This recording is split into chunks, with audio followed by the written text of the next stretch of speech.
유튜브로 읽는 박정희 전기 1권 군인의 길 12편 대구 사범 시절.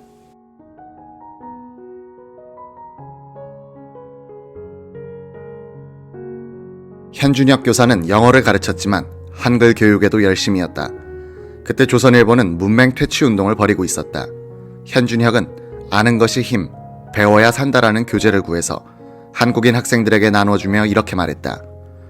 우리 민족은 무식한 사람이 많으니 한글을 배워서 신문 잡지라도 읽어야 세상 돌아가는 상황을 알게 되고 그래야 우리 같은 약소 민족이 살아갈 수 있다. 우리 학생 90명이 방학을 이용하여 한글 보급 운동을 하면 매년 9,000명에게 글을 깨우쳐 줄 수 있을 것이다. 졸업 후에도 과외 수업이나 방학을 이용하여 이렇게 하자. 현준혁 교사는 영어를 가르칠 때 발음표를 반드시 한글로 썼다.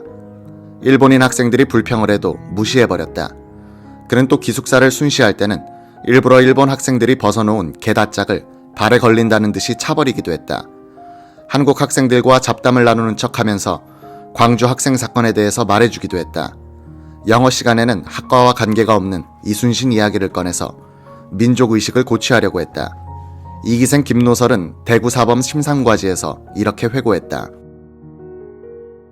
보통학교를 졸업할 때까지 제 나라 역사를 배워보지 못했던 우리인지라 우리는 현 선생의 국사 강의에 너나 할 것 없이 숨을 죽였고 눈시울을 적시기도 했다.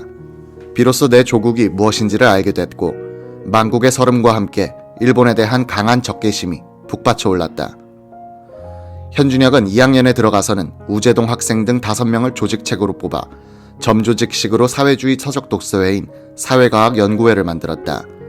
이 조직의 목적은 조선민족의 해방과 무산농민의 구제였다. 서적은 오사카에 살고 있던 대구사범 자퇴생 부장환이 비밀리에 보내줬다. 현준혁은 이 책들을 약 30명으로 불어난 독서 회원들에게 나눠주어 기숙사에서 소등 후에 이불을 뒤집어 쓴 채 손전등을 켜서 읽도록 했다. 그때 대구사범 학생들은 대구역에 나가서 만주로 북상하는 일본 군인들을 환송하곤 했다. 이 독서회 회원들은 그 자리에서는 침묵을 지키고 일장기도 펴들지 않았다. 현준혁은 1931년 11월 1기생 신현필 등 학생 수명과 함께 구속됐다. 수사가 확대돼 1기생 중에서만 27명이 구속됐다. 현 교사와 5명의 조직책은 구속 기소되고 나머지 학생들은 기소유예 처분을 받고 풀려나왔으나 전원 퇴학당했다. 이 사건을 수습하기 위해 우가키 총독이 학교를 방문하기도 했다. 그 직후 히라야마 교장은 전교생들을 모아놓고 다음과 같은 요지에 연설을 했다. 학생 제군들의 심정을 나는 충분히 이해할 수 있다. 나도 과거의 학창시절 회상하면서 말하노니 참고해주기 바란다. 내가 도쿄에서 1구에 다닐 때는 명치유신 직후로서 벌족제도 타파를 내건 문명 개화 운동이 한 시대를 소란케 하고 있었다. 많은 학생들이 이에 호응하여 상아탑을 뛰쳐나가 사회의 물결에 휩쓸렸다. 그들은 다시는 대학으로 돌아오지 않았다. 그런데 오늘의 일본 문명을 쌓아올린 사람들은 그때 거리로 뛰어나간 학생들이 아니라 상아탑을 고수한 학생들이라는 점을 제군들은 명심해야 할 것이다. 현준혁이 주도한 독서회에 가입했다가 퇴학당했던 1기생 옥치상 박준호는 대구사범 심상과지에 실린 회상록에서 현 선생을 지금에 와서 단순한 공산주의자라고 보는 사람도 있으나 당신은 사회주의와 민족주의가 공존하여야 하는 불가피한 관계에 있었고 3년간 그로부터 사석에서 계급투쟁에 대한 이야기는 한 번도 들어본 적이 없다고 했다. 박정희 등 사회 동기생들이 기숙사에 처음 들어가서 놀란 것이 있다. 4학년이 된 1기 선배들이 후배들에게 말을 놓지 않고 존대를 하는 것이었다.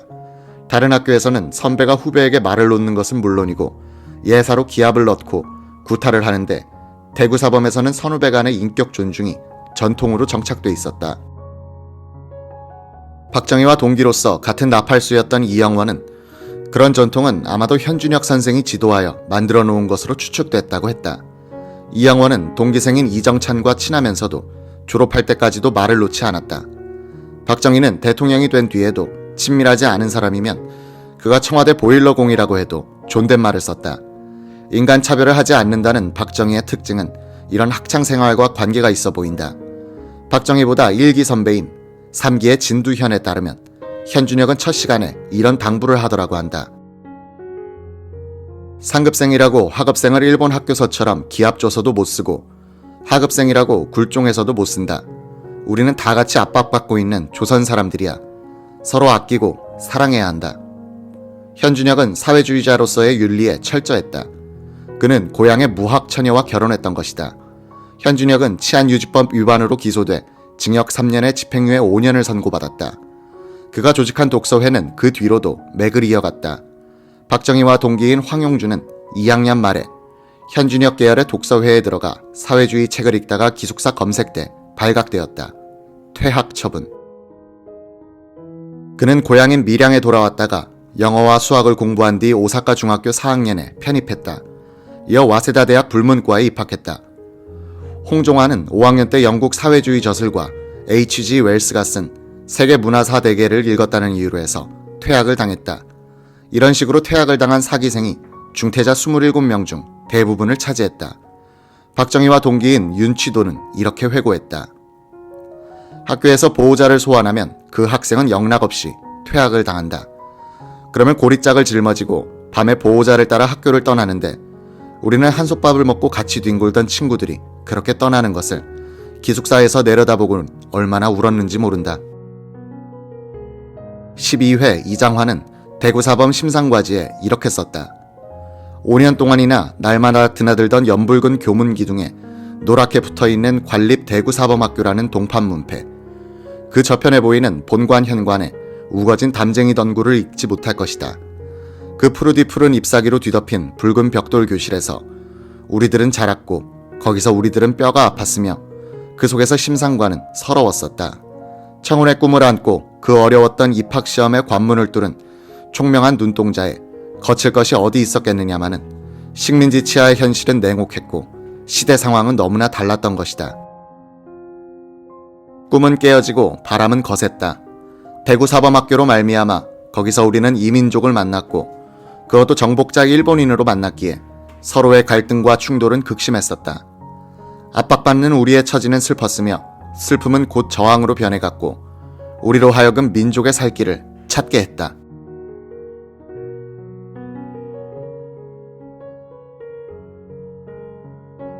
현준혁 교사가 구속돼 학교를 떠난 이후 허전해진 학생들의 마음을 붙들어준 것은 김영기 선생이었다.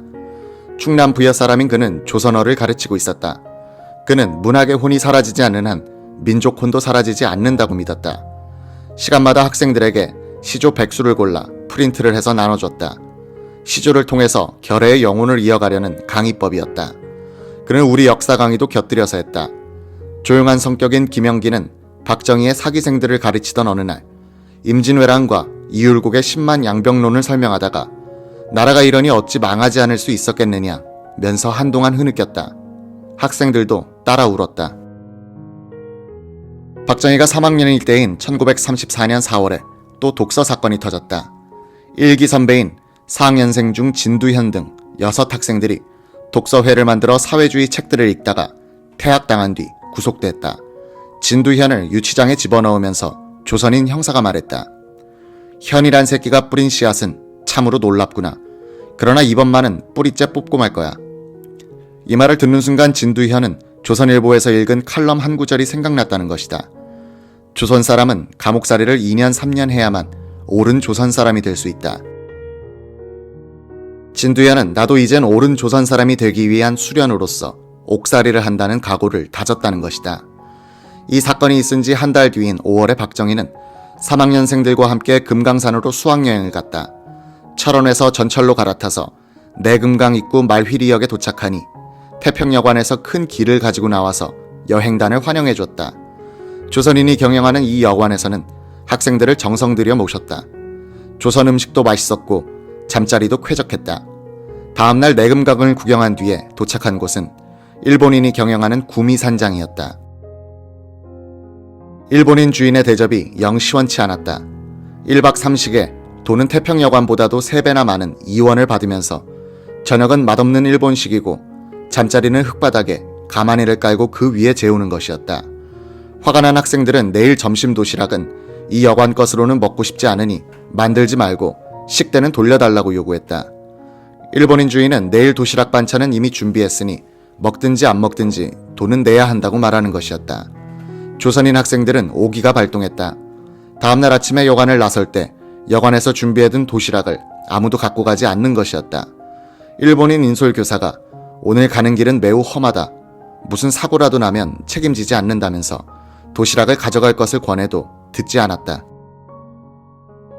학생들은 점심을 굶어가면서 외금강을 구경하고 무사히 목적지에 도착했다. 인솔교사도 이 사건을 불문에 붙였는데 도리가이 교장이 이를 알고는 철저한 조사를 지시했다.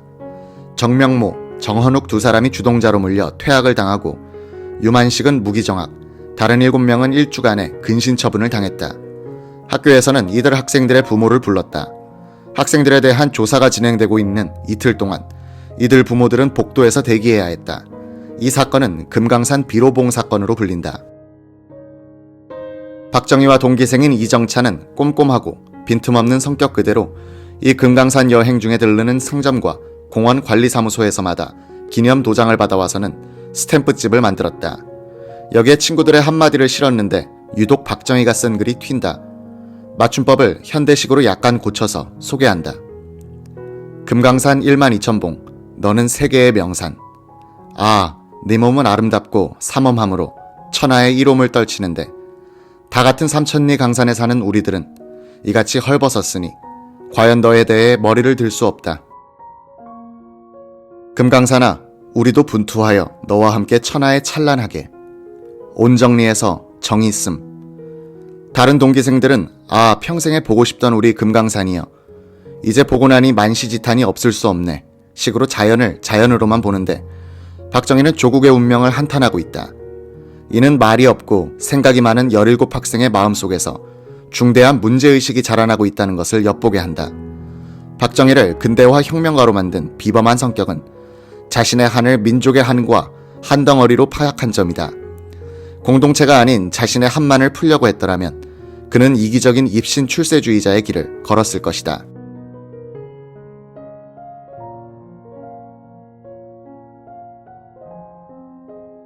박정희가 구미 보통학교 시절에도 특별히 정의감이 있는 소년이었는지는 알 길이 없다. 정의감이 가르쳐지는 것인지 타고나는 것인지에 대한 논란도 있을 것이다. 그러나 박정희는 대구 사범에 와서는 정의감이 강한 학생임을 엿보게 하는 몇 가지 흔적을 남기고 있다. 1936년에 발간된 대구 사범 교우회지 제4호에 실린 5학년생 박정희의 시를 읽어본다. 대자연. 정원에 피어난 아름다운 장미꽃보다도 황야의 한 구석에 수줍게 피어있는 이름 없는 한 송이 들꽃이 보다 기품 있고 아름답다. 아름답게 장식한 귀부인보다도 명예의 노예가 된 영웅보다도 태양을 등에 지고 대지를 일구는 농부가 보다 고귀하고 아름답다. 하루를 지내더라도 저 태양처럼, 하룻밤을 살더라도 저 파도처럼 느긋하게 한가하게 가는 날을 보내고 오는 날을 맞고 싶다. 이상. 이 시를 한 일본 기자에게 읽어보게 했더니 언어 감각이 참 뛰어나고 순수한 마음이 들어있다고 놀라는 것이었다. 일본어의 운율도 잘 맞아떨어져 노래 가사 같다고도 했다. 실제로도 박정희는 자신의 시에다가 1, 2, 3의 번호를 붙여놓아 그가 작사한 몇 가지 노래의 가사를 연상시킨다. 마지막에 이상이라고 써놓은 것이 인상적이다. 여기에서도 끊고 맺는 것이 분명한 것을 좋아하는 박정희의 정신자세를 엿볼 수 있다. 무엇보다도 이 시에서 느낄 수 있는 것은 다소곳하고 소박한 것에 대한 박정희의 동경이다. 들꽃과 농부로 상징되는 약자와 소박성, 거기에 대칭되는 귀부인과 영웅 사이에서 박정희는 약자 편에 서겠다는 것을 이미 선언하고 있다. 박정희가 죽을 때까지 유지해간 강자와 부자에 대한 반골의식과 소박성은 이미 대구사범 교정에서 틀이 잡히기 시작했던 것이다.